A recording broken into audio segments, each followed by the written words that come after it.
I do want, I wanted to thank John and Marcy. It's been a pleasure working with you to put this event together. You've done a marvelous job. And so many people from over the years.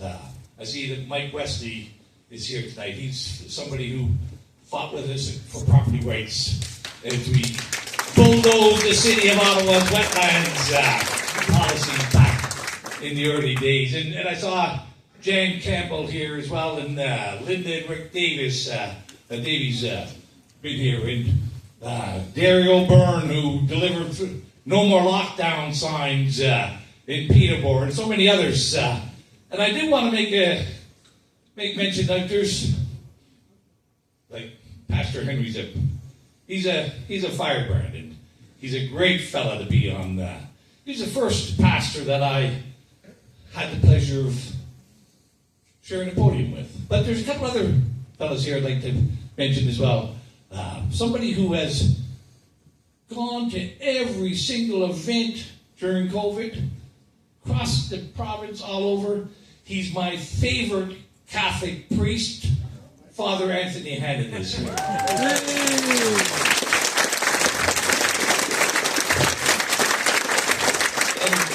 And of course, there's somebody else here who I got involved with early on in COVID. And I have to say, he's the finest pastor in Lanark County, Reverend Bruce North. Where are you, Bruce? Over here.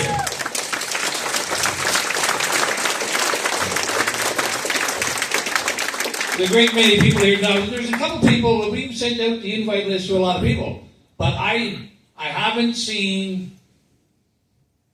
Anybody seen Bill Gates here tonight, or Mark Carney? Here. I've sent out the notes. I know that they were all invited. There's some people who are noticeably absent from this audience tonight. There's no. Where's Galen Weston? The guy who fixes the price on bread and whatnot. Or Lord David Thompson of Fleet, Canada's richest family, who was also the government-paid fact checker during COVID. Those guys don't seem to be here tonight, but maybe we'll come back to them. Listen, it was back in March of 2020. I realized that what government was doing was wrong. Didn't know the whole story. We still don't know the whole story. But we knew what they were doing was wrong. Mm-hmm. And I have a little bit of a history of speaking my mind. Going back with the band of landowners and our slogan, back off government. This land is our land. So, we took some bruises. This is one of the things we need to know. The court of public opinion is an important place. We can't just rely on our legal courts. If we want to win in the legal courts, we have to fight in the public square, the court of public opinion. And that's what makes the legal courts actually work for us. We got a little bit vilified speaking out about COVID and about mandates and whatnot, but like Henry said, I knew I was speaking God's honest truth.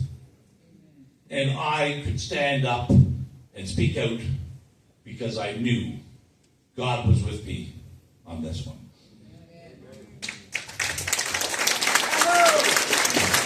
I want to share a couple little secrets with you. Hopefully you're keeping track of me. A couple of little secrets that I learned over my time in government and fighting government. Governments are dishonest. They're not only dishonest, they lie. They actually lie. And it's not just the government. It's all governments. All governments are dishonest. all government are liars. Right? Now, they may throw in a fact or two to take you off guard, but they're throwing in the fact just to disguise their dishonesty and their lies. And it's all of them, all the time. And there's only one way I've ever known how to defeat a lie. And that's by speaking the truth. By speaking honestly. That will defeat the lies every time. Now we're not living in just in some corrupt government time. We're not just living in a time of mismanagement and incompetence. We are living in evil times. We have been living in evil times, and it's going to continue for a while yet. We see, this evil times. Our children and our grandchildren cannot afford homes. They can't afford to have families. But we see our homeless encampments increasing, with the usage in the food banks increasing. We see society largely being addicted to something or everything. We have people addicted to SSRIs and antidepressants and all kinds of medications. Addicted to pornography, addicted to technology, addicted to everything. That's evil when our children and our grandchildren can't have homes, can't have families. COVID was a con, and it was a big con. It wasn't the only con, but it was a big one. And I've been around long enough to realize that it wasn't the first con. I've lived through, when I was a kid, I lived through the nightmares of the coming ice age. Remember that? The coming ice age. As a child. And then as an adult, I wake up to global warming. But there was all the ones in between. The killer bees, the Y2K, the ozone hole, the acid rain. And it's a con. Because they're all the same. Here's the second secret. There's a pattern to the con. Every con has this. Government is a solution. And there's an upward movement of your money to the top. Maybe that's why Lord Thompson of Fleet isn't here tonight. Or Galen Weston. Or Bill Gates. They know every time this con happens, there's a great sucking sound of your money leaving your pockets, going into theirs. And COVID was this great swoosh of public money going into their pockets. But that's how you can recognize the con. If the solution is government and only government, and if the solution is taking more money from you and giving it to them, then it's a con job. And we've got lots more con jobs coming. The 15-minute cities, the CBDCs, the WHO pandemic, the censorship, the propaganda, the artificial intelligence and biodigital convergence. All those are con jobs. But we're prepared.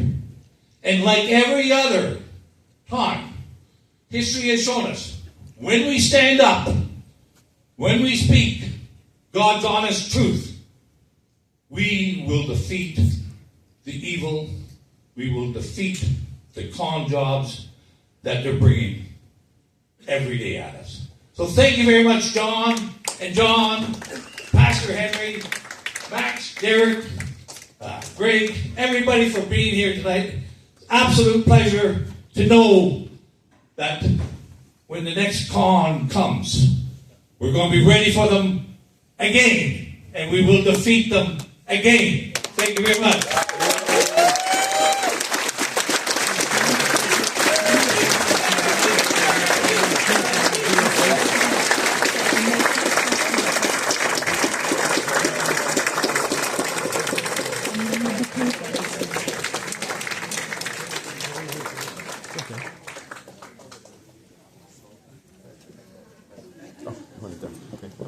Thank you, Randy, You're very for photogenic. your remarks. Let me return to you your notes.